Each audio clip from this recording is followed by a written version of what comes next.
Mira, a ti sí te hace caso. Ya habló la chica. Muy bien, adelante, muchas gracias. En un momento te transfiero. Gracias, Marce. Ah, muy bien, pues bueno, muy buenos días. Hoy nos toca hablar de un tema que la verdad es que es padrísimo. Cuando hablamos del tema de causalidad desde la perspectiva que lo vamos a platicar hoy, que es la perspectiva de Rothman y la perspectiva de Bradford Hill, cambia muchísimo nuestra perspectiva de cómo vemos los estudios de investigación. Y siento que este tema como que abre muchísimo nuestro panorama. Por eso a mí me gusta muchísimo dar esta clase. Ahora, antes de continuar, voy a hacer una nota aclaratoria porque algunos de ustedes posiblemente les vaya a causar mucho conflicto esta clase porque no le van a encontrar cómo encajar esto de causalidad con su proyecto. Y esto sucedería si su proyecto no es de causalidad. Por ejemplo, si tienen un estudio epidemiológico en donde tienen planteado el medir solamente frecuencias, como si van a hacer tal vez un estudio de prevalencia de alguna enfermedad o de alguna complicación o de alguna otra cosa, ahí no están viendo causalidad, simplemente es un estudio en donde se van a medir frecuencias. Entonces, no les va a resonar este tema y les puede causar inclusive angustia al saber que no les está haciendo sentido con su proyecto. Lo mismo sucedería con quienes tengan un estudio de prueba diagnóstica. Si alguien tiene un estudio de proceso en donde lo que intenta es identificar, pues, qué tan buena es una nueva alternativa, una prueba nueva en comparación con el gold estándar, esto no se aplica a sus estudios, entonces si intentan hacerlo, pues se van a volver locos porque no se va a poder, ¿ok? Entonces, una vez hecho esta nota aclaratoria, para prevenir algún ataque de nervios porque no entienden cómo eso tiene que ver algo con su proyecto. Vamos a darle para adelante al tema de causalidad. Ok, veo que en el chat hay tres comentarios que son meramente de buenos días, muy buenos días, de vuelta. Ahora sí voy a poner compartir la pantalla. En virtud de que todavía hay algunos temas que no conocen todavía o que no se han dado en el curso. Bueno, me voy a saltar algunas diapositivas para no hacerlos más bolas, ¿ok? Entonces me voy a quedar con las que son meramente de ayuda para que podamos entender mejor los conceptos, ¿ok? Esta clase me gusta siempre iniciarla con un ejemplo de la vida real. Es una triste historia de la vida real, de un estudio que fue publicado en una revista muy famosa, ¿no? Todos nosotros conocemos la revista de Nature. Y en esta investigación lo que proponían los investigadores era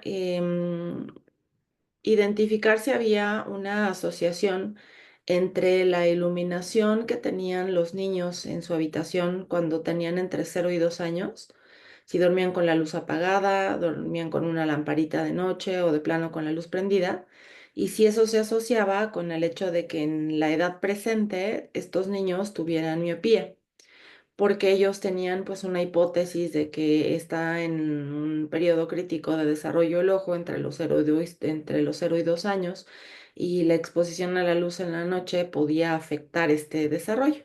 Entonces llevaron a cabo una investigación en donde pues entrevistaron a 4.479 padres de niños que en la actualidad tenían entre 2 y 16 años y les preguntaron cuando sus hijos tenían entre 0 y 2 años, cómo era la iluminación con la que los dormían.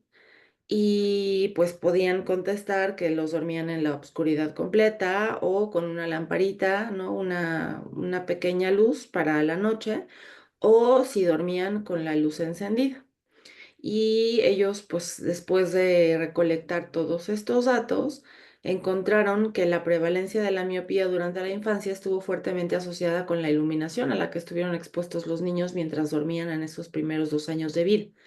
No había una relación estadística entre la refracción y la iluminación nocturna y esta fue dosis dependiente. A mayor cantidad de luz con la que dormían, mayor cantidad de niños con miopía se encontraban, ¿no? Por ejemplo, el 9% de los que, bueno, dentro de los que dormían con la luz apagada, solamente el 9% tenía miopía en comparación con los que dormían con una lamparita, pues era prácticamente 3 veces esta cantidad, ¿no? 31%.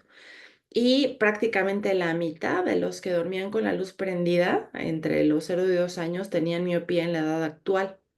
Entonces, bueno, eso los hizo concluir que en efecto había una asociación entre la iluminación con la que se dormían los niños entre los 0 y 2 años con la presencia de miopía en su edad actual, entre los 2 y los 16 años. Para no hacerles el cuento largo, pues esto permeó inclusive en noticieros, tuvieron pues entrevistas, etcétera, etcétera. Entonces empezó a correrse ahí la información de que había un problema con prender la luz en la noche porque hacía que los niños se volvieran, que desarrollaran miopía a lo largo de la infancia. Entonces, bueno. em, un grupo intentó replicar sus resultados, ¿no? No le hacía sentido, ellos no creían que esto fuera así. Entonces hicieron un estudio en donde pues trataron de replicar lo mismo, ¿no? Recolectaron la información de la iluminación con la que dormían los niños entre los 0 y 2 años, todo igualito. Y es sumamente interesante en una parte de su discusión en donde mencionan que los resultados que ellos encontraron pues no replican los resultados de los investigadores anteriores de Quinn y colaboradores. Y de hecho, ellos encontraron una proporción de niños con miopía con en una proporción muy similar, ¿no? Remarkably uniform entre todas las condiciones de iluminación de la noche. Entonces, ellos lo que hicieron fue, pues, asociar alguna otra variable que pudiera haber sido la verdadera responsable de esta iluminación y pues encontraron una asociación muy importante entre que los papás tuvieran miopía con la iluminación de la habitación de los niños. Entonces no era la luz a la que se exponían, sino que los papás que tenían una peor vista, pues eran los que dejaban la luz prendida para no tropezarse. Cuando tuvieran que levantarse a atender las necesidades de su hijo o de su hija. Entonces, bueno, pues ahí hubo un super oso público porque dicen que lo que ellos creen o sugieren es que Quinn y colaboradores, los de los otros estudios, pues debieron de haber controlado sus resultados por la variable de miopía de los papás, que esta es la verdadera responsable de la miopía de los hijos. Y la iluminación es un mero confusor. No es una variable que es parte del comportamiento de los papás. Los papás que ven súper bien, pues no prenden la luz para nada y van a tener hijos que también ven súper bien. Los que ven ahí más o menos, pues bueno, dejan una de esas lamparitas de noche que conectas al enchufe o una lamparita pequeña y bueno, pues la vista de esos niños va a ser ahí más o menos y los que ven de plano muy mal, pues lo más probable es que los hijos salgan igual, que tengan muchos problemas para ver. Esta es una lección que vale la pena aprender, que sí vale la pena experimentar en cabeza ajena, porque lo que yo tomo de esta lección es que debemos de hacer una investigación muy completa con respecto a las variables que pueden intervenir en mi relación causa-efecto para poder medir todas esas variables o en dado caso ajustarlas o controlarlas por pues criterios de selección o en el análisis, si es que vamos a hacer un estudio observacional, para que no se nos pase y le estemos atribuyendo a la variable equivocada el efecto de la variable real, ¿no? O sea, en este caso, pues fue lo que sucedió. Le atribuyeron a la iluminación de la habitación el efecto cuando en realidad, pues esa era una variable que venía junto con pegado con la vista de los papás. ¿No? Es como decir que el estar en contacto con vasos de cartón hace que la gente tenga ansiedad, ¿no? Y pues no es el vaso de cartón, es el litro de café que viene adentro de ese vaso de cartón. Entonces, para no estarnos equivocando de la variable o estarle atribuyendo a la variable equivocada, es indispensable que conozcamos perfectamente bien el tema y hagamos una revisión de la literatura muy amplia y extensa para poder estar seguros de que estamos midiendo todas las variables que están interviniendo en esa relación causa-efecto para poder ajustarlas de la manera adecuada, ya sea al inicio, al no dejar entrar esa variable o al ajustarla más adelante a la hora de hacer tal vez un análisis estratificado o hacer un análisis ajustado por esa o esas variables que pudieran estarnos modificando el efecto y evitar atribuirle a la variable equivocada el peso de una variable. Este es otro ejemplo que raya un poco en lo ridículo, que habla de, bueno, este estudio fue publicado en un journal también muy respetable y muy famoso, que es el New England Journal of Medicine, ¿no? Y uno piensa que encuentra pura cosa muy bien hecha y muy bonita en esos journals, pero pues aquí también hay como una suposición muy grande.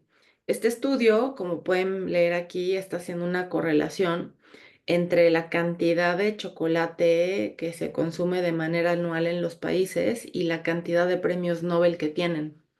Entonces, vea, los que vemos acá en este extremo, Suiza, Suecia, Dinamarca, Austria, Noruega, el Reino Unido, que tienen una cantidad importante de consumo de chocolate, pues también tienen una cantidad importante de premios Nobel. Entonces, eso significaría que el consumir chocolate hace que la gente gane premios Nobel. Híjole, es una suposición bastante aventurada, ¿no? Ellos dicen que ahí tiene que ver con la función cognitiva y le echan la culpa ahí a los flavonoides, etcétera, etcétera. Pues imagínense, ¿no? Algunos de mi equipo que consumimos grandes cantidades de chocolate, pues entonces ahí algo está fallando porque no me he ganado ningún premio Nobel y yo consumo fácilmente a la altura de cualquiera de estos o más. Entonces, tenemos que ser muy cuidadosos a la hora de estar estableciendo. Tal vez me hace falta comer más chocolate, ¿verdad, Andrei? O estoy comiendo la marca equivocada. Tal vez tiene que... No es suizo. Sí, sí, sí, seguramente ahí estoy fallando. Creo que el de la abuelita no cuenta. Ah, no es cierto. Así Ese no. es. Ok, entonces tenemos que ser muy cuidadosos a la hora de establecer alguna conclusión que diga, esta es la causa de este desenlace, porque tenemos que tener pues todo un mecanismo para explicar el por qué es que estamos pues estableciendo esa inferencia causal. Y hay dos modelos que son sumamente útiles en dos momentos diferentes de nuestra investigación. El primer modelo en el que voy a trabajar con ustedes es el modelo de Rothman, que ese es muy útil cuando estamos planteando apenas el proyecto de investigación. Es el estadio en el que ustedes están, porque nos hace plantear el tipo, esto me lo voy a brincar para no hacerlos bolas y no vacunarlos ahorita. em, Nos plantea un modelo de relaciones multicausales en donde nos hace pensar que hoy en día las relaciones unicausales son muy raras, ¿no? Solamente eso puede suceder pues en enfermedades infecciosas, pero pensando en muchas de las variables que nosotros podemos ver en sus protocolos, ¿no? Y ahorita puede ser un buen momento para tener algo de retroalimentación de ustedes. Tal vez si alguien nos quiere participar, alguien que tenga un estudio de causalidad y nos quiera platicar de su investigación, podemos ir viendo este ejemplo a la par de las causas suficientes, causas componentes y causas necesarias. ¿ok? Pero bueno, voy a platicarles de la parte de la teoría y luego vamos a ver, tal vez con alguno de sus ejemplos, cómo podemos aplicar esto. Este es el modelo de las causas suficientes, en donde la definición es el grupo de condiciones o acontecimientos mínimos que inevitablemente van a producir el efecto, ¿no? Pensemos en variables que son tal vez que estemos tratando de atribuirles causalidad para una enfermedad como diabetes tipo 2, ¿no? Estamos buscando, como, digamos que esto no se conoce ya ampliamente. Cada una de estas causas que le vamos a llamar causa componente, que me voy a brincar a la siguiente diapositiva para darles la definición, la suma de varias causas componentes se convierte en la causa suficiente, ¿ok? Una causa componente es un elemento que forma parte de la causa suficiente, pero por sí misma no puede provocar la enfermedad, ¿no? Tiene que haber la suma de muchos factores para que se presente la enfermedad. Pensemos, una causa componente para desarrollar diabetes tipo 2, ¿qué causa componente? Pónganle, si quieren, en su cabeza el nombre de factor de riesgo. Podría ser el tener antecedentes heredofamiliares de primera línea para tener diabetes tipo 2. Luego, alguien que tenga antecedentes heredofamiliares para tener diabetes tipo 2 va a tener pues cierto riesgo, es una causa componente, pero no es suficiente el que tengas antecedentes heredofamiliares para que ya te dé diabetes tipo 2. Tiene que haber más en la historia. Otra causa componente podría ser el tener obesidad. Alguien que tiene obesidad es un factor de riesgo o tiene una causa componente para desarrollar diabetes tipo 2, pero por sí solo no es definitivo, no es a fuerza que alguien que tenga obesidad le va a dar diabetes tipo 2. Digamos que es un factor de riesgo, pero no es suficiente para que le dé diabetes tipo 2. Otra, por ejemplo, el triangulito rojo, ¿qué otra? Vamos a hacer esto un poco más interactivo, para que, como además todo el mundo tiene bueno, no todo el mundo, pero la mayoría tiene su cámara apagada, como no sé si están dormidos o despiertos, vamos a hacer esto. A ver, María de la Luz, ¿alguna otra idea de qué causa componente podría ser esta? Bueno, tal vez duerme, no sé, Carlos Hernández.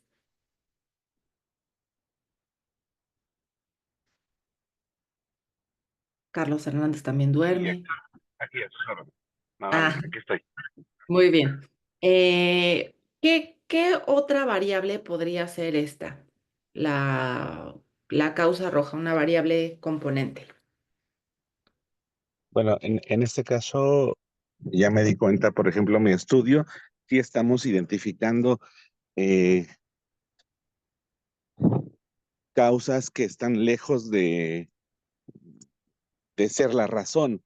Ujú, Eh, por ejemplo, tenía el planteamiento de que solamente el lenguaje de las personas, las barreras lingüísticas eran lo que impedía que el paciente no entendiera bien el consentimiento informado, pero le estoy atribuyendo en este caso todo el peso a esa barrera lingüística, cuando en realidad mis médicos son los que no saben comunicar, incluso en su propio idioma. Es decir, nosotros atendemos gente eh, de otras etnias que tienen un vocablo. Es ahí donde ya conjunto la relación. El hecho de que la barrera lingüística no es la causa per se, más bien me voy a un paso atrás y Ay, relaciono, se está hablando. Es del programa. Ya la silencié. y relaciono entonces que la barrera lingüística no es el problema, sino más bien cómo comunican los médicos ese consentimiento informado. Entonces, Bueno, no es una causa. puede ser una de varias, ¿no? Digamos que Sí, la exacto. barrera lingüística es una causa componente, pero no es la única. Vamos, este ejemplo está muy bueno, vamos a trabajarlo, ¿les parece? Entonces, queremos saber un poquito más del estudio. O sea, la pregunta de investigación es, ¿cuál es la causa de que los pacientes no entiendan el consentimiento informado o cuál es la pregunta de investigación? Sí, eh, con respecto a la pregunta de investigación es las barreras lingüísticas como factor de, de que los pacientes no entiendan el consentimiento informado. ¿Ok? Esa sería una causa componente, pero difícil. La barrera lingüística, ¿podríamos tener la definición, por favor? Para ver que estemos hablando todos el mismo idioma y no tener aquí una barrera lingüística. Es correcto. El tipo de etnia que atendemos son pacientes que hablan el otomí. Entonces, de todos mis médicos, ninguno habla otomí.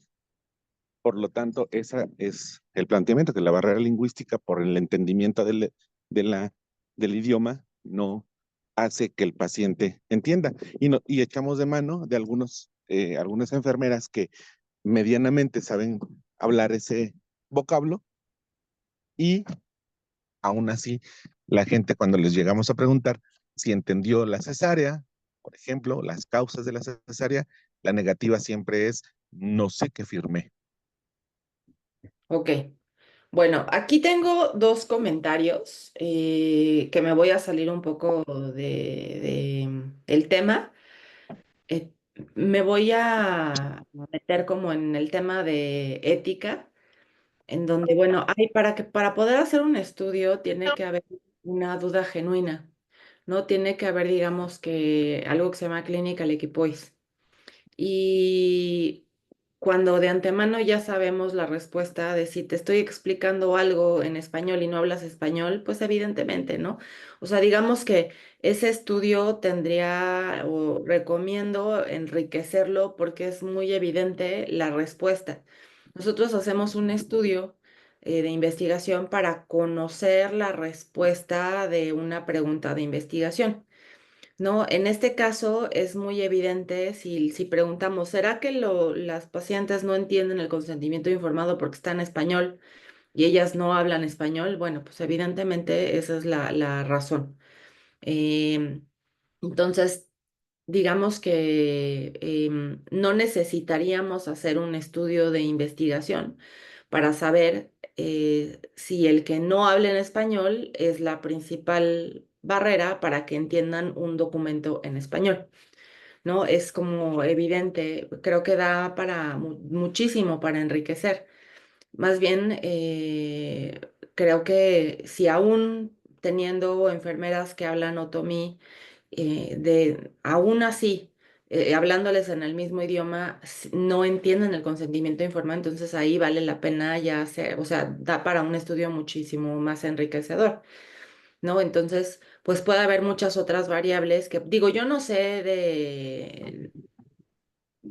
sé algo de consentimiento informado, pero tampoco es que conozca bien todas las barreras en personas que no hablan, pero digamos que en general podríamos plantear como cada una de estas causas componentes el nivel de estudios de las personas. A lo mejor no es lo mismo quien sepa algo, tenga cierta escolaridad que nula escolaridad, tal vez algún tema como o algún factor social, ¿no? El que las tengan tal vez estas mujeres pues totalmente reprimidas, que estén acostumbradas a que tomen absolutamente todas las decisiones por ellas, ¿no? El marido.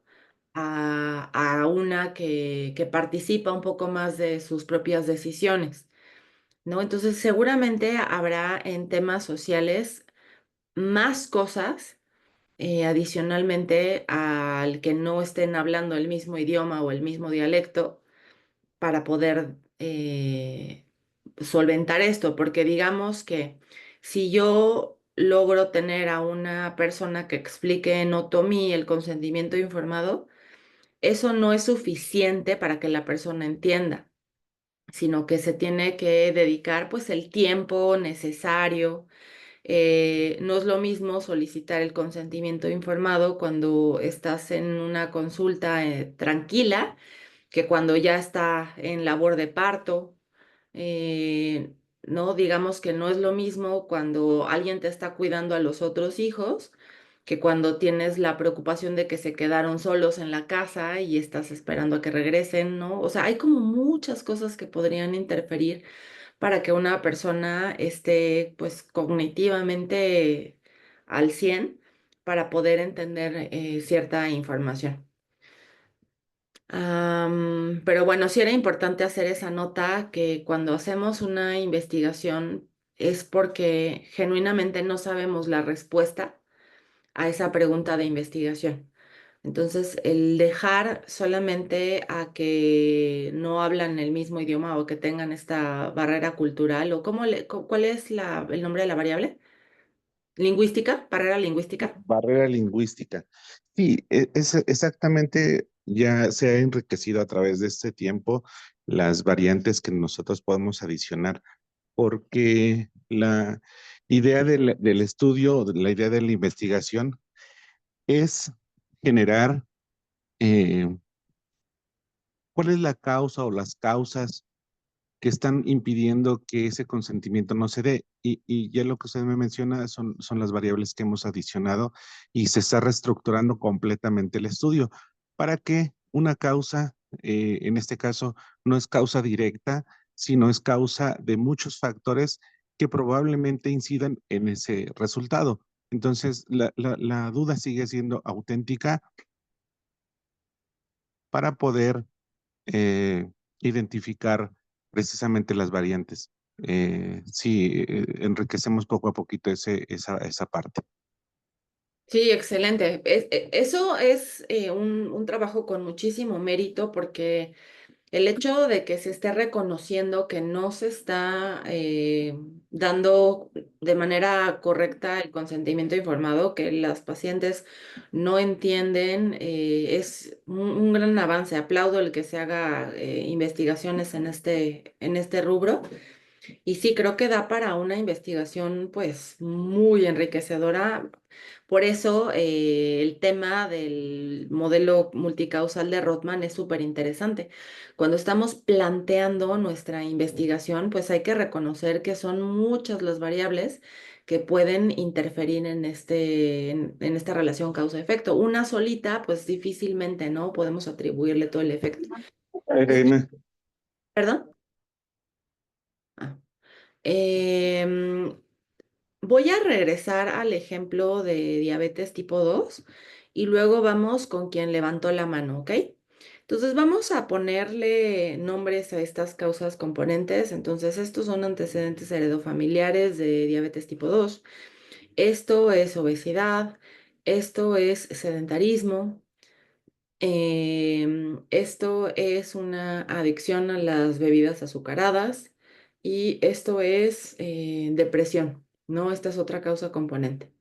Entonces, digamos que si tenemos a alguien que tiene antecedentes heredofamiliares de diabetes tipo 2, tiene depresión, tiene una adicción a las bebidas azucaradas, es sedentario y tiene obesidad, bueno, la suma de todas estas variables o de todas estas causas componentes es suficiente para que esa persona tenga diabetes tipo 2. Digamos que sería básicamente un milagro si alguien que tiene todas estas cosas no desarrolla diabetes tipo 2 en un tiempo cercano. Ahora, esto de las variables que juntas hacen una causa suficiente, da mucho para pensar y para aplicar en nuestros protocolos, porque es importante reflexionar si las causas que yo estoy, las causas componentes que estoy estudiando, me van a servir más adelante para poder plantear alguna estrategia para evitar que se presente esta causa suficiente. No, por ejemplo, vámonos a un, bueno, me falta definirle esa última causa, que es la causa necesaria, que es un factor que existe como causa componente de todas las causas suficientes. Ustedes podrán pensar en algunos ejemplos de estudios, pues, obviamente tienen que ser estudios que sean de enfermedades, por ejemplo, crónicas no transmisibles, ¿no? No estamos hablando necesariamente de enfermedades infecciosas, pero siempre tiene que haber como una causa que sea la necesaria para que se presente una enfermedad. Por ejemplo, no podemos tener bueno, en este ejemplo, em, en este circulito tenemos una imagen de de una enfermedad que es tuberculosis, ¿ok? Cada uno de estos pedacitos es lo que dijimos que es la causa componente, que por sí sola no nos va a causar o sea, no va a desarrollar la enfermedad por sí sola la persona, pero si la sumas con otras causas componentes, pues sí, se va a convertir en un motivo suficiente para que se desarrolle la enfermedad, ¿ok? Una causa componente es el inmunocompromiso, otra causa componente es la desnutrición, otra causa componente el hacinamiento, otra causa componente el bacilo de la tuberculosis y aquí cualquier otra que ustedes se quieran imaginar. Por sí solo, alguien que tiene hacinamiento o que vive en condiciones de hacinamiento no va a desarrollar tuberculosis. Em, Alguien que tiene desnutrición, pero solamente tiene desnutrición, no va tampoco a desarrollar tuberculosis por sí solo. O inclusive alguien que se expone al bacilo de la tuberculosis no necesariamente va a desarrollar la enfermedad. O alguien que está inmunocomprometido no necesariamente va a desarrollar la enfermedad, ¿ok? Pero ¿qué pasa si tenemos a alguien que se expuso al bacilo de la tuberculosis, vive en condiciones de hacinamiento, tiene desnutrición y además está inmunocomprometido?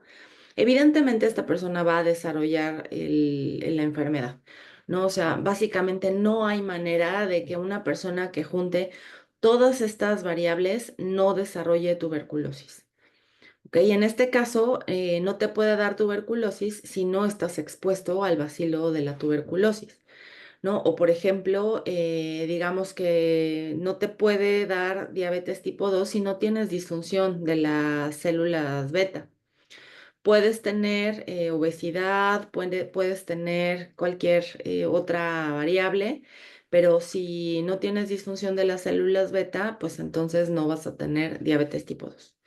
Ok, ahora, ¿por qué nos interesa detenernos en este punto de las variables que queremos evaluar? Porque tenemos que pensar que nuestros estudios tienen que ser útiles. Y para que algo sea útil, tiene que ser susceptible de ser modificado, ¿no? Si yo veo que las variables que estoy estudiando, digamos que me regreso a este modelo. Yo quiero ver si la edad de una persona es factor de riesgo para desarrollar un desenlace, el tipo de sangre, el sexo, la escolaridad y el nivel socioeconómico es lo que va a determinar el que se presente o no se presente un desenlace. Ah, pues está muy interesante. Pero ¿puedo cambiar la edad de la persona? No.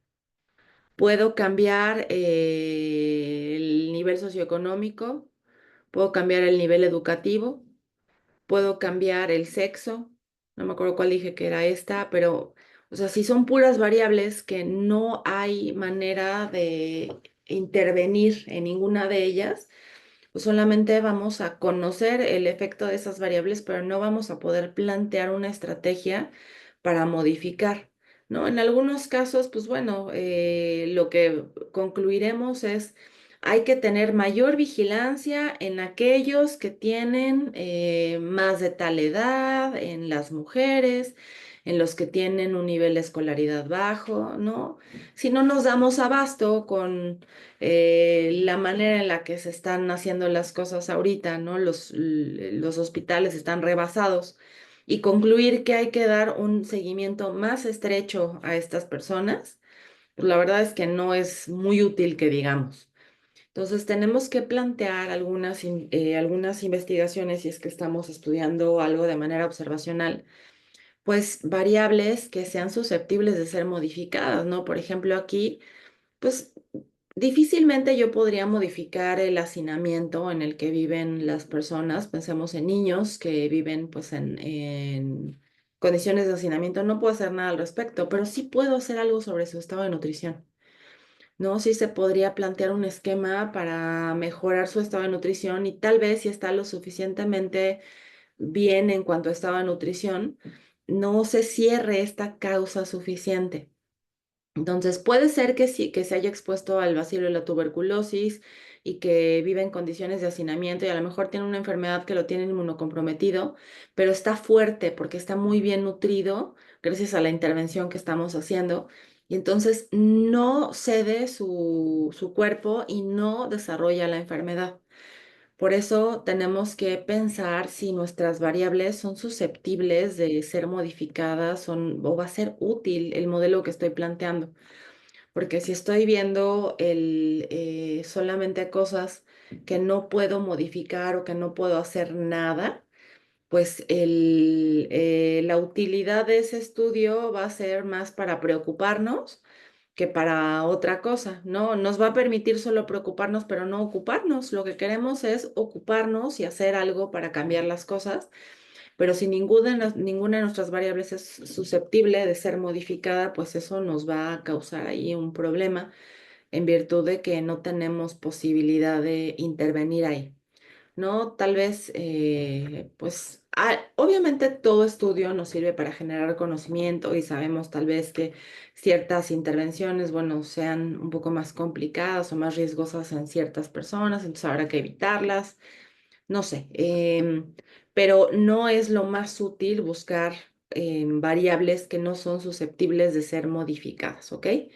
Entonces, este modelo, como les estaba diciendo, es sumamente útil a la hora de estar planteando nuestro proyecto de investigación, porque nos hace pensar en que tenemos que conocer, pues, todas las variables que pudieran estar interviniendo en ese proceso causa-efecto para no caer en el error en el que cayeron los investigadores del estudio de miopía y evitar hacer una investigación incompleta en donde no se tenga la fotografía completa o el video completo del efecto de las variables que van a intervenir en esta relación y para que las variables que contemplemos dentro de nuestro modelo causal pues sean susceptibles de ser mejoradas. ¿De acuerdo? Entonces, esta es la utilidad del modelo de Rodman. Esto se complementa con un modelo que me gusta muchísimo, que es el de Bradford Hill, que es muy útil principalmente cuando vamos a hacer la discusión de nuestro proyecto de investigación. Cuando ya planteamos el modelo teórico, ya hicimos el estudio, recolectamos los datos y decimos, no, pues ahora sí. Vamos a escribir la discusión y vamos a decir que este grupo de variables, pues es lo que me está explicando el que los pacientes estén complicando o que estén desarrollando esta enfermedad. Y Bradford Hill, en el artículo que les hicieron llegar, que espero que hayan leído, y si no lo han leído, pues bueno, no dejen de hacerlo porque es una publicación muy interesante y muy valiosa y a pesar de que fue escrita hace 60 años, sigue siendo súper actual. Entonces, el artículo de Bradford Hill nos habla de ciertos aspectos que son como un checklist para podernos sentar a considerar otras perspectivas que tal vez no se nos habían ocurrido. Esto no, estos factores o digamos que estos temas que tenemos que pensar no son criterios, ¿no? A veces podemos encontrar erróneamente en la literatura que si cumple o no cumple con los criterios de Bradford Hill. No son criterios porque puedes, el mismo Bradford Hill explica que puedes tenerlos todos y aún así equivocarte. ¿No? Por ejemplo, el estudio de miopía que vimos al inicio de la clase, pues tenían varios de los puntos, ¿no? Tenían una manera de explicarlo, tenían una relación dosis dependiente, lo vamos a retomar más adelante. Y aún así, pues se equivocaron, ¿no? O puedes no tener varios de estos y sí estar ante una relación causal. Entonces, digamos que este modelo es como una guía de las 7 cosas que debes de sentarte a pensar, ¿no? Si esto fuera un video de TikTok o de YouTube, son las 7 cosas que no debes olvidar ponerte a pensar cuando vas a escribir tu proyecto, bueno, la discusión de tu proyecto de investigación, ¿ok? Entonces, la primera es la fuerza de la asociación y les voy a leer las definiciones y después lo vamos a discutir un poco más a profundidad, ¿ok? La fuerza de la asociación está determinada por la estrecha relación entre la causa y el efecto adverso a la salud. Esto quiere decir que nos tenemos que meter en temas de números. Cuando hacemos los análisis estadísticos de nuestra investigación, pues tenemos resultados de correlaciones, de modelos de regresión, de razones de momios, riesgos relativos, de pues varias pruebas que a lo mejor ahorita todavía no han visto, pero que nos dan un número, un resultado numérico. Mientras más fuerte sea ese resultado numérico, mayor probabilidad de que estemos ante una relación causal. Si con los números la relación es muy débil, ¿no? Por ejemplo, una correlación que nos habla de cuando una variable incrementa, la otra que tanto incrementa. Una relación directamente proporcional sería de 1, en donde, por ejemplo, por cada hora de estudio a la semana me gano un punto en la calificación del examen, siendo que si estudias 1 hora a la semana, te sacas 1 en el examen. Si estudias 2 horas a la semana, te sacas 2 en el examen y así sucesivamente. Si estudias 10 horas a la semana, pues te sacas 10 en el examen. Esa sería una correlación perfecta con un coeficiente de correlación de 1. Entonces, pensando en esa correlación, que es como el ejemplo más sencillo, una correlación de 1 perfecto, pues nos habla de la probabilidad de que esa relación sea absolutamente causal, ¿no? La suma de esas variables nos esté explicando la causalidad. A diferencia de una correlación de 0.2, tal vez, ¿no? Que querría decir que por cada hora de estudio yo nada más me gano 0.2 décimas de la calificación. Entonces queda mucho por explicar y el número que estemos observando en nuestros análisis estadísticos, ahí tiene muchísimo que ver.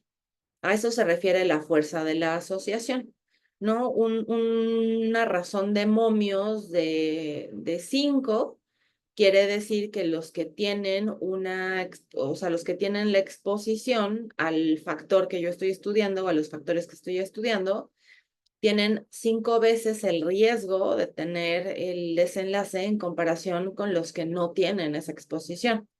No es lo mismo tener un riesgo relativo o un OR de 1.2, ¿no? No es lo mismo 1.2 que 5. Entonces, la magnitud de esa asociación nos va a hablar mucho de la probabilidad de que una relación sea causal o no sea causal, ¿ok? Luego, otro punto que nos dice Bradford Hill que tenemos que analizar es la consistencia de la asociación. ¿Y esto a qué se refiere? Que la asociación causa-efecto ha sido demostrada por diferentes estudios de investigación en poblaciones diferentes y bajo circunstancias distintas. Cuando yo tengo los resultados de mi investigación y vamos, me gustaría tratar de hacerlo con algún ejemplo de sus estudios. Alguien que quiera, que tenga estudio de causalidad y que quiera poner su estudio como ejemplo para tratar de dejarlo un poquito más claro. Nadie, no Mm, tenemos estudios de Buen día, causalidad. doctora. ¿Podría ser, por ejemplo, las causas de la hemorragia intraventricular, Ah, que es sí, sí, sí, multifactorial, en recién podría nacidos ser prematuros? Entonces, por ejemplo, no podemos atribuir a una sola causa el sangrado en recién nacidos prematuros extremos intraventricular. Pueden describirse diferentes causas como el manejo del recién nacido prematuro al nacer, que tiene que ser gentil, el grado de presión ventilatoria que damos al momento de asistir la ventilación, la posición en Trendelenburg porque se tiene que evitar. Si pasamos cargas de solución salina de forma muy rápida, todo lo que genere cambios de presión en la circulación de ese recién nacido prematuro va a contribuir en las primeras 72 horas a la generación de la hemorragia intraventricular, sobre todo los menores de 32 semanas y menores de 1,5 kg. ¿Podría ser eso? Más o menos. Es una de las ideas muy bien, que exacto. Eso, bueno, nos pone en el tema de la multicausalidad porque una sola variable no podría explicar todo. Ahora, pensando en el tema de consistencia de la asociación, retomando la definición, la voy a leer otra vez. Dice que la asociación causa-efecto ha sido demostrada por diferentes estudios de investigación en poblaciones diferentes y bajo circunstancias distintas. Tomemos cada uno de estos o alguno de estos factores del que nos habla María de la Luz. Sí, sí, sí, María de la Luz. Vamos a retomar una variable, lo del... Dinos una, porfa, la que tú quieras dentro de todo tu marco multifactorial. ¿Podría ser la administración de bolos de forma rápida, de Ok. solución salina? La administración de bolos de forma rápida para poder concluir que en efecto eso está interviniendo en el desenlace. Cuando María de la Luz esté haciendo su discusión, va a revisar si otros estudios, también, por ejemplo, en poblaciones diferentes, es decir, tal vez en otros grupos étnicos o en edades ligeramente diferentes y bajo otras circunstancias, a lo mejor en pacientes. ¿Esto es en recién nacidos prematuros? Así es. Sí, Ajá, si en recién nacidos prematuros se encontró en otros estudios, en otras circunstancias, evidentemente por otros investigadores, si ella encuentra a lo mejor algo similar o que concuerda con lo que los otros han encontrado, pues entonces sí podría estar hablando de una relación causal porque sus resultados son consistentes con la asociación causa-efecto que se han visto en otras investigaciones. ¿No? Por ejemplo, María de la Luz plantea que los bolos de manera rápida pueden ser un factor de riesgo que si resulta ser que otros estudios encuentran que no se asocia y algunos otros dicen que hay, que en realidad es factor de protección, pues entonces es inconsistente esa asociación, ¿no? Unos encuentran una cosa, otros encuentran otra cosa. Lo más probable es que esa asociación que yo encontré tal vez en mi estudio, pues no sea la verdadera causa, no sea una de las causas componentes, sino que probablemente habrá algunas otras características que hagan que se haga presente esa asociación, pero a lo mejor estamos en presencia de alguna asociación espuria o simplemente del puro azar. Entonces, si resulta ser que cuando lo comparo contra el resto de la literatura, no hay consistencia con lo que a mí me sale en comparación con lo que tienen los otros autores ya publicado, entonces yo dudo. ¿no? Porque no hay consistencia en esa asociación que yo estoy viendo, otros autores no la han encontrado. Quiere decir que no se están replicando los resultados. Y la ciencia tiene que ser replicable. Entonces, si haces un estudio y te sale una cosa y luego alguien hace un estudio similar y le sale otra cosa, y luego alguien hace otro estudio y le sale otra cosa, probablemente ahí no haya una relación causal. ¿Vale? Sí, sí, sí. ¿Puedo poner otro ejemplo? Por ejemplo, Claro, sí, sí. en los casos de asfixia perinatal, Ajá. para estadificar el tema de la asfixia, son varios criterios, pero sí tiene que haber un evento centinela al nacer, llámese ruptura uterina, desprendimiento de placenta, sufrimiento fetal, taquicardia fetal persistente, cualquier situación, un evento centinela que se asocie más posterior al nacimiento, el cuadro clínico propio de la asfixia perinatal. Y en este caso vamos a hablar exclusivamente de la encefalopatía hipóxico-isquémica para la estadificación. Ahí tendría que haber forzosamente un evento centinela para decir este niño sí tiene asfixia y datos de encefalopatía hipóxico-isquémica. Y por el contrario, si no tenemos en este caso un evento centinela al cual se asocia el evento de asfixia, pero el niño tiene, por ejemplo, hipotonía u otros datos clínicos muy parecidos a la asfixia, aquí no podríamos correlacionar porque no hubo un evento centinela, sino ya tendríamos que investigar otras causas propias como algunas situaciones genéticas que hacen que el niño esté hipotónico, etcétera, etcétera. Entonces aquí sería la causalidad directa del evento centinela para establecer el efecto de la asfixia perinatal. Puede Ahí ser le también, llamaríamos causa necesaria, ok, porque tiene que estar presente ese evento centinela para que se vea, para que haya hipoxia perinatal. No, ¿qué es lo que cuál era el ejemplo? No sí, hipoxia. asfixia perinatal, sí. Asfixia perinatal. Eh, Aquí estamos hablando de que hay, dado que la premisa es que tiene que estar esta variable para que se presente la asfixia perinatal, lo consideraremos una causa necesaria. Ok, Y si esa es la hipótesis, y yo la quiero probar, y se encuentra en otros estudios que algunos dicen que sí tiene que estar este evento centinela para que se presente la asfixia, otros dicen que no tiene que estar este evento centinela para que se presente la asfixia, entonces ahí sí estamos hablando de consistencia de la asociación, que no hay consistencia. Si todos los estudios identifican que se necesita este evento centinela para que se presente el desenlace, que sería la asfixia perinatal, entonces ahí sí ya estaríamos del lado de la consistencia de la asociación, a favor de la consistencia de la asociación, porque todos concuerdan en lo mismo, mis resultados son coherentes con lo que dicen los demás y no hay unos que dicen que sí, otros que dicen que no. ¿Ok? ok. Sí, sí, muchas gracias. No, gracias por el ejemplo, fue buenísimo.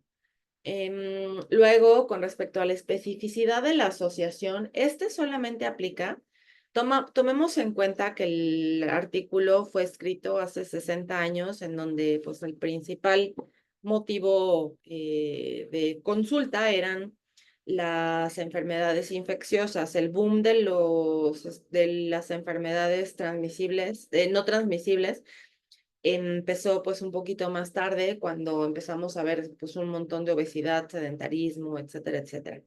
Entonces, la especificidad de la asociación solamente aplica para investigaciones que están viendo una relación causal con algún patógeno.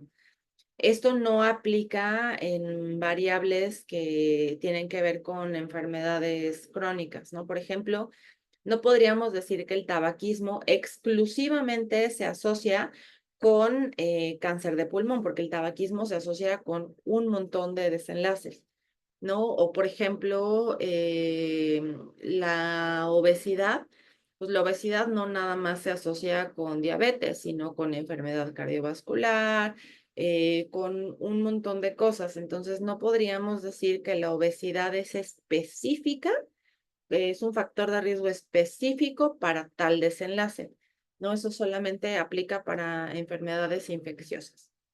Y ahora el de temporalidad de la asociación, es como el más complicado La definición es muy sencilla, ¿no? Que una causa debe de preceder a un efecto, ¿no? La típica pregunta de ¿qué fue primero, el huevo o la gallina?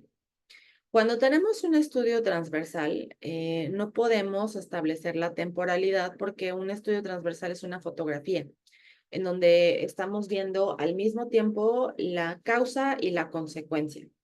No sabemos, digamos que un ejemplo claro es sedentarismo y obesidad.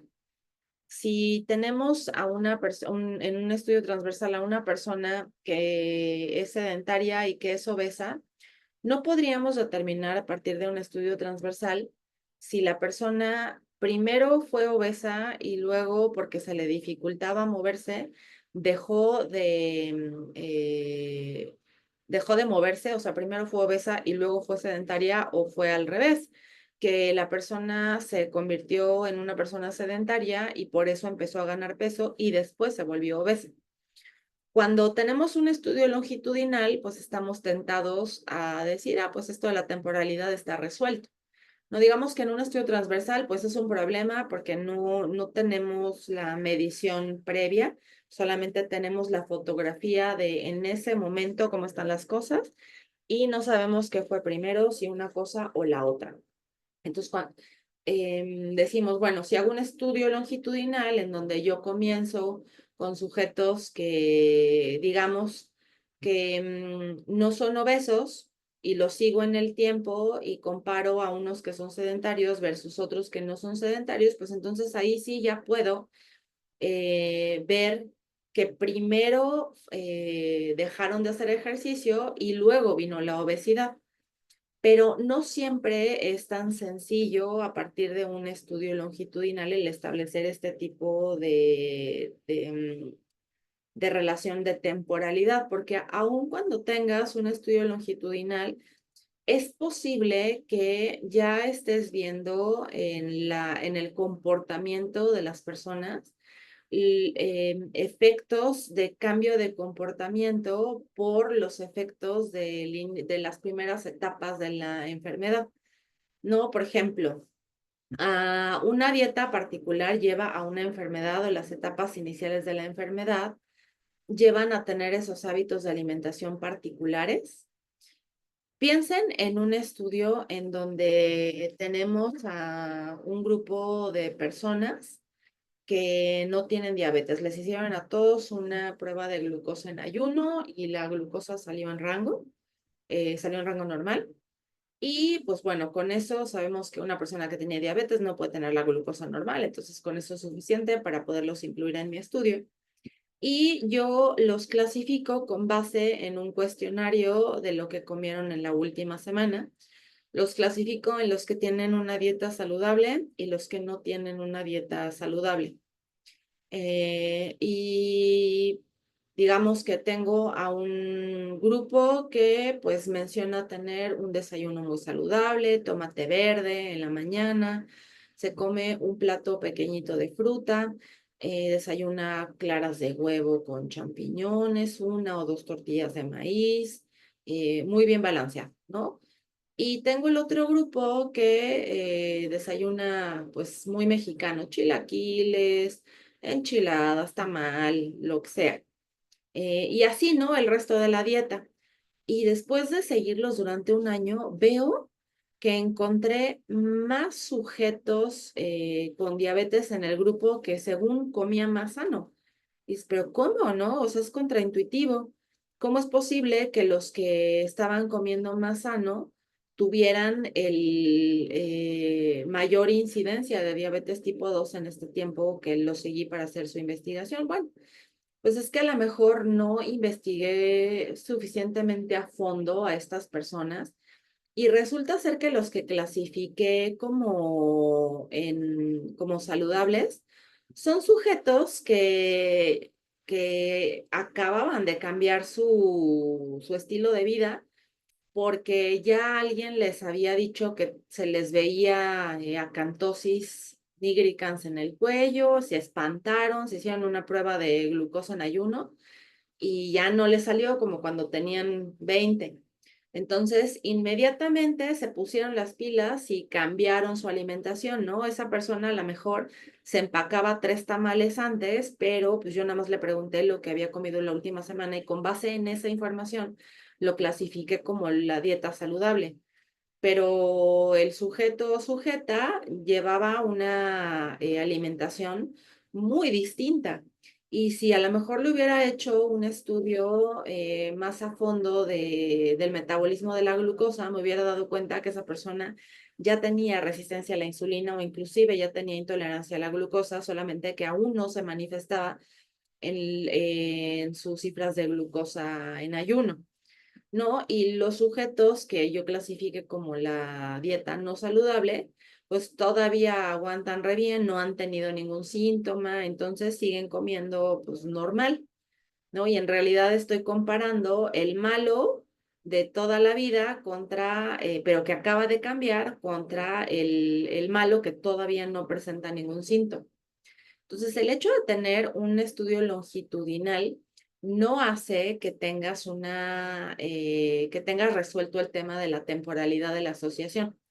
No, y a mí esto me acaba de quedar clarísimo. Tengo un trabajador en casa que justamente es la historia que sucedió ahorita. Si lo vieran comer, dirías, no, hombre, este cuate come perfecto, desayuna verduritas, está comiendo una dieta, pero impecable. Yo lo clasificaría, si lo hubiera reclutado para un estudio ahorita, yo lo clasificaría en el grupo de los saludables. Pero resulta ser que me lo caché, que traía una cantosis de miedo, me daba cuenta que tomaba un montón de coca y le dije, oye, ponte las pilas y cambió. Entonces, si yo, pues despistadamente no hubiera investigado, o sea, si yo lo agrego a uno de mis estudios, lo clasifico por error como el modelo de los que son saludables, cuando pues no, en realidad lleva siendo saludable 3 semanas. No más que eso. Entonces, lo que yo voy a ver en el desenlace es el efecto de los últimos 35 años de su vida, no el efecto de las últimas 3 semanas. O sea, si una persona que ya estaba en la rayita presenta diabetes, es en realidad el reflejo de todo lo que ha hecho toda su vida. Entonces, el hecho de que yo tenga, la moraleja aquí es el hecho de que yo tenga un estudio longitudinal, no me asegura el que yo tenga resuelto el que la causa debe o precede al efecto, porque puede ser que esa persona ya tenga parte del camino del efecto recorrido y la causa la esté midiendo con algunos sesgos porque no investigué lo suficientemente atrás en el tiempo. ¿Ok? Luego, otro de los puntos que nos platica Bradford Hill es el del gradiente biológico. El gradiente biológico se refiere a la frecuencia de la enfermedad que aumenta con la dosis o con el nivel de exposición. Y para esto me voy a regresar al ejemplo de la miopía, en donde podemos observar tal cual ese tipo de gráfico. ¿No? Aquí vemos una relación de gradiente biológico dosis dependiente, en donde, pues aún a pesar de que estaba esta relación, pues le estaban atribuyendo a la variable equivocada. Pero si no está este gradiente biológico, entonces probablemente no estemos ante una relación causal. Puedes tenerlo y aún así no ser una relación causal, pero si no lo tienes y tu gráfico no tiene una relación dosis dependiente, la probabilidad de que esa sea una relación causal es muy bajita. Por ejemplo, aquí tenemos que los sujetos que están a oscuridad, que están durmiendo o que durmieron en condiciones de oscuridad, el porcentaje de aquellos que tenían miopía era del 9%.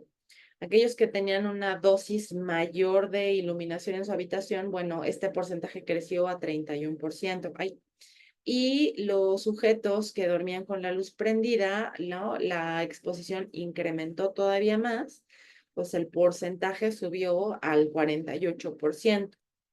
Esto es un gradiente biológico o una relación dosis dependiente, ¿no? Podemos pensar en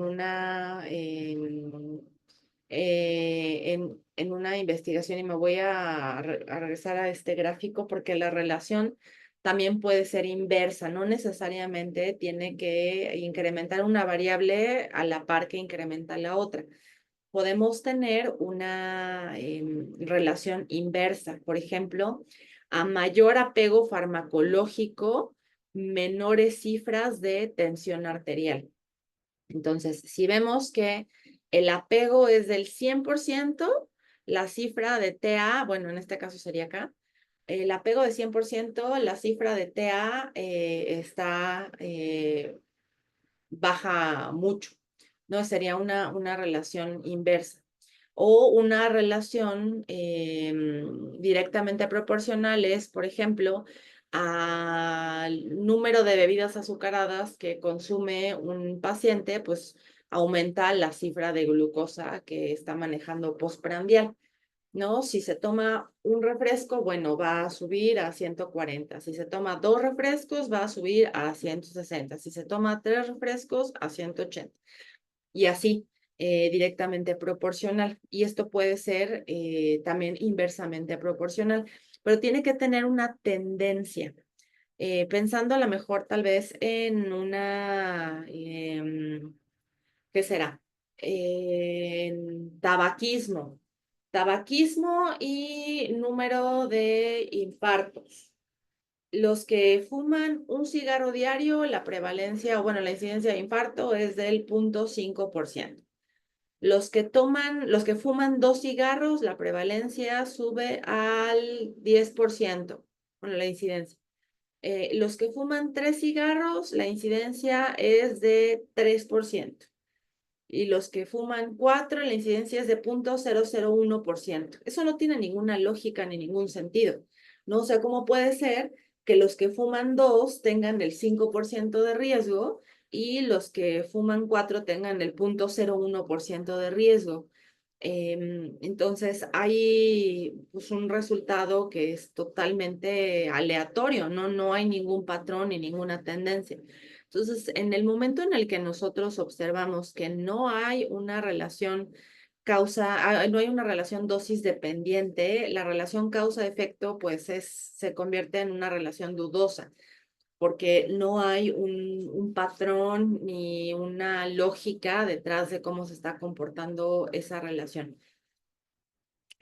Ahora, este punto de la plausibilidad biológica también es muy interesante. Bradford Hill hace la anotación en su publicación, en donde que él está, que es una característica, la plausibilidad biológica es una característica que está convencido que no puede ser demandada, porque lo que es biológicamente plausible va a depender del conocimiento biológico que se tiene al día de hoy, ¿no? O sea, por ejemplo, el que ahorita no podamos explicar la relación entre X y Y porque no hay suficientes estudios a nivel básico, no quiere decir que tengamos que descartar absolutamente esa relación causa-efecto, ¿no? Por ejemplo, el BPH y cáncer cervicouterino. Hace 30 años, pues no se sabía a nivel molecular todas las cosas que sabemos ahorita, no se conocían los mecanismos para poder explicar cómo es que va a causar una lesión el BPH y cómo se va a convertir en una lesión maligna. Ahorita ya tenemos ese contexto biológico que nos permite explicar esa relación. Existirán algunas relaciones que actualmente no podamos explicar por medio de la ciencia básica, no tengamos el mecanismo molecular de señalización de enzimas, de lo que ustedes quieran, pero que tal vez en 10 años o en 5 años o en 30 años va a poderse explicar, ¿no? Sin embargo, pues sí tenemos que tener por lo menos una teoría detrás de qué es lo que por qué estamos haciendo esa inferencia, ¿no? Bueno, porque tal mecanismo podría entrar en acción cuando pasa esto, ¿no? Por medio de la lógica y del conocimiento que se tiene hasta el momento, tenemos que ser capaces de generar una hipótesis, aun cuando no tengamos la capacidad de probarla al 100%. Aquí es de mucha ayuda el apoyarnos con evidencia epidemiológica. No, a lo mejor no tenemos una plausibilidad biológica en términos de que no tenemos los fundamentos científicos para poder explicar, pero esta relación pues se encuentra en otros lados, ¿no? Yo veo que la frecuencia de enfermedad es también muy alta en poblaciones en donde se encuentra este mismo factor de riesgo que estoy planteando.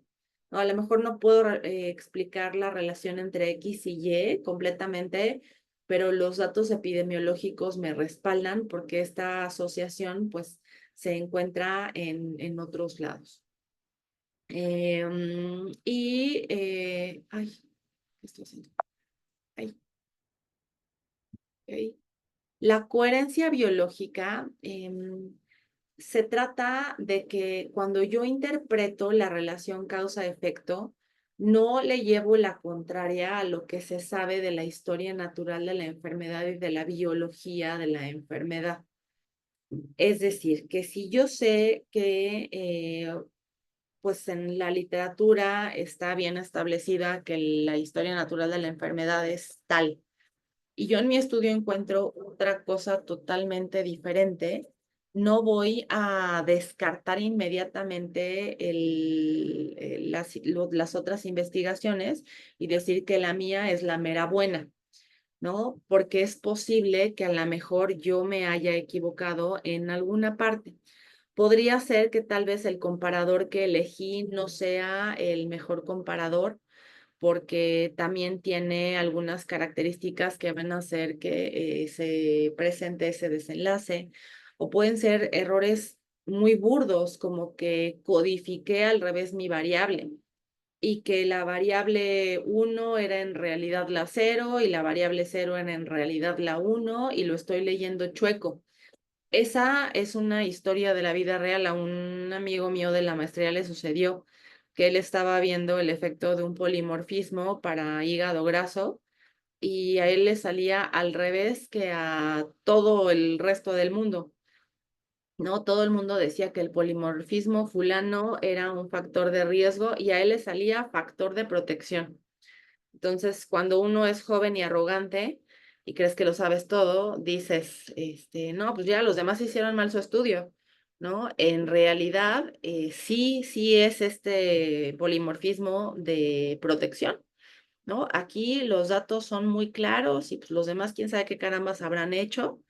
Y 3 doritos después, su codificación estaba al revés, ¿no? El ausente lo tenía como presente, el presente lo tenía como ausente y pues no, resulta ser que no, la cosa no era como lo había planteado.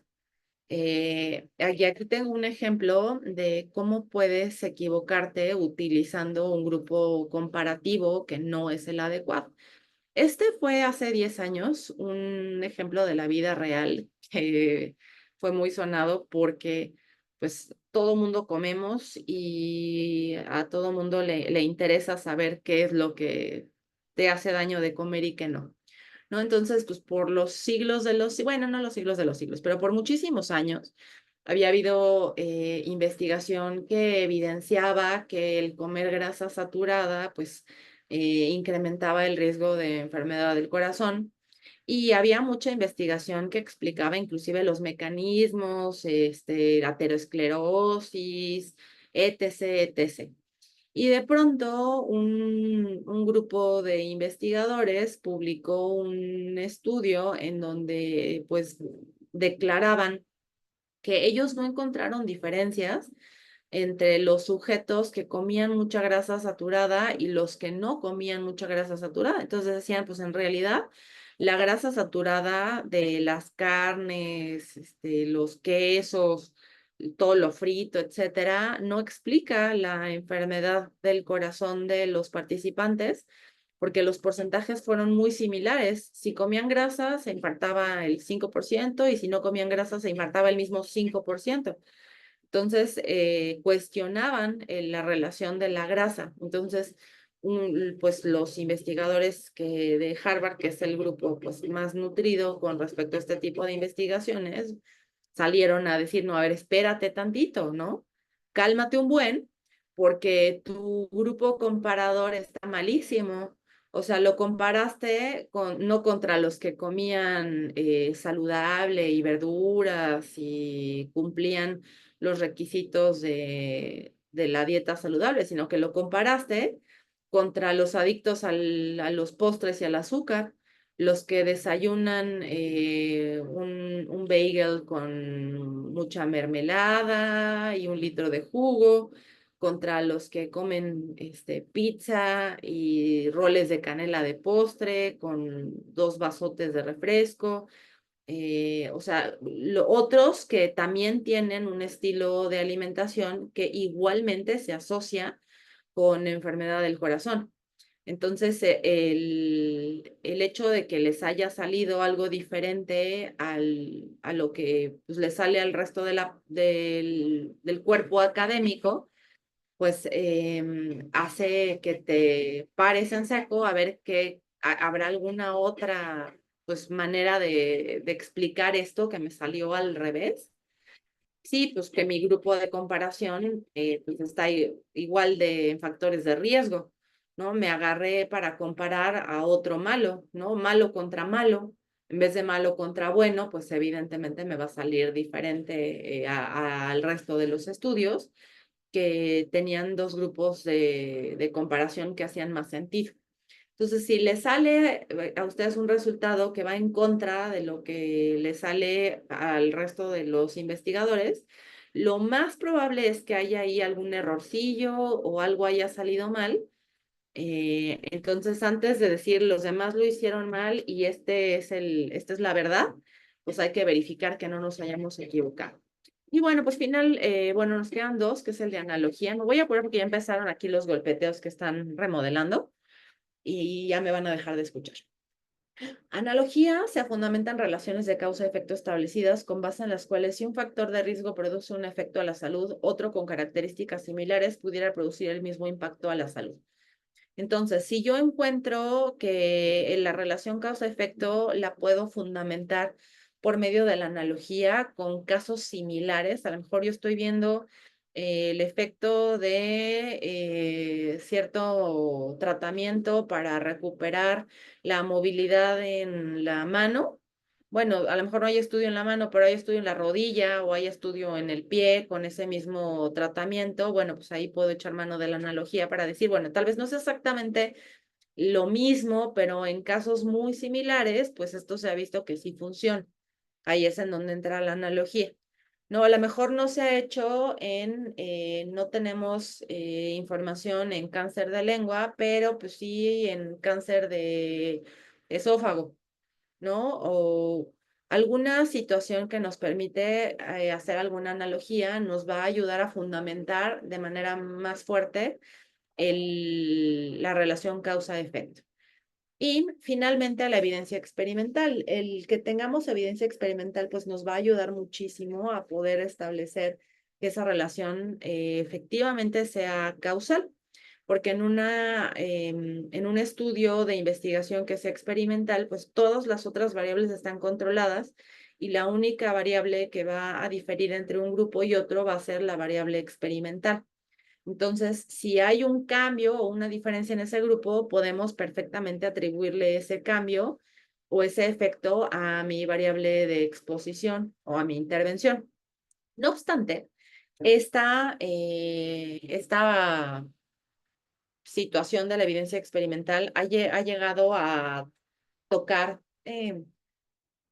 niveles ridículos, ¿no? Porque con esto de la medicina basada en evidencia, hay gente súper clavada que dicen que si no tienes evidencia experimental para probar una relación causa-efecto, entonces no hay evidencia que sea creíble, ¿no? A fuerza quieren ensayo clínico. Entonces, pues este es un estudio de broma que publicaron que se llama El uso del paracaídas para prevenir la muerte relacionada con un reto gravitacional, una revisión sistemática y ensayo clínico de ensayos clínicos controlados, en donde decían, bueno, pues si es cierto que tenemos que tener una evidencia experimental para absolutamente todo, entonces, y en los estudios observacionales en donde se ve que las personas que usan paracaídas sin grupo control se avientan de un avión y caen seguros, pues entonces necesitaríamos un ensayo clínico bajo esta premisa, en donde tengamos un grupo experimental con paracaídas, un grupo control con placebo de paracaídas, que ellos no saben, ¿no? Entonces, cuando se avientan, jalan el cordón y sorpresa, no hay paracaídas porque le tocó placebo de paracaídas. Entonces, bueno, pues esta es como una ridiculización de cómo tampoco podemos ser así de absurdos, en donde no es posible en muchos casos tener evidencia experimental de absolutamente todo, ¿no? Invito a los que piden un ensayo clínico para ver la evidencia científica experimental de la utilidad del paracaídas, pues a que se enrolen a estos estudios porque los autores de este estudio no pudieron correr ningún análisis porque no existe ninguna investigación con ningún estudio aleatorizado con placebo doble ciego de paracaídas. Entonces, a estos extremos de ridículo podemos llegar si nos montamos en nuestro macho de que para todo tiene que haber evidencia experimental. Evidentemente, hay situaciones en las que no puede haber evidencia experimental y eso no va a demeritar el trabajo si es que se sabe que hay una relación pues muy fuerte que podría ser causal, ¿no? Si lo podemos fundamentar por medio de los otros puntos que nos sugiere Bradford Hill, pues ya estamos del otro lado. Y bueno, pues el punto clave de que hay que entender de los consejos que nos da Sir Bradford Austin Hill, Sir Austin Bradford Hill, Austin Bradford Hill, perdónenme, es que él mismo dice que ninguno de sus 9 puntos de vista puede traer evidencia indisputable, ya sea a favor o en contra de una hipótesis de causa-efecto, y tampoco ninguno puede ser requerido como sine qua non, ¿no? O sea, simplemente lo que pueden hacer estos puntos que nos menciona Bradford Hill, ya sea con mayor o menor fuerza, es ayudarnos a tratar de plantearnos estas preguntas fundamentales, de si existe alguna otra manera de explicar esta serie de hechos que estoy viendo ante mí, si existe alguna otra alternativa que me explique de igual o inclusive de mejor manera esta relación causa-efecto, no le estaré regando, o sea, en serio si es una relación causal o le estoy atribuyendo el efecto a la luz del cuarto cuando en realidad el efecto es la herencia, ¿no?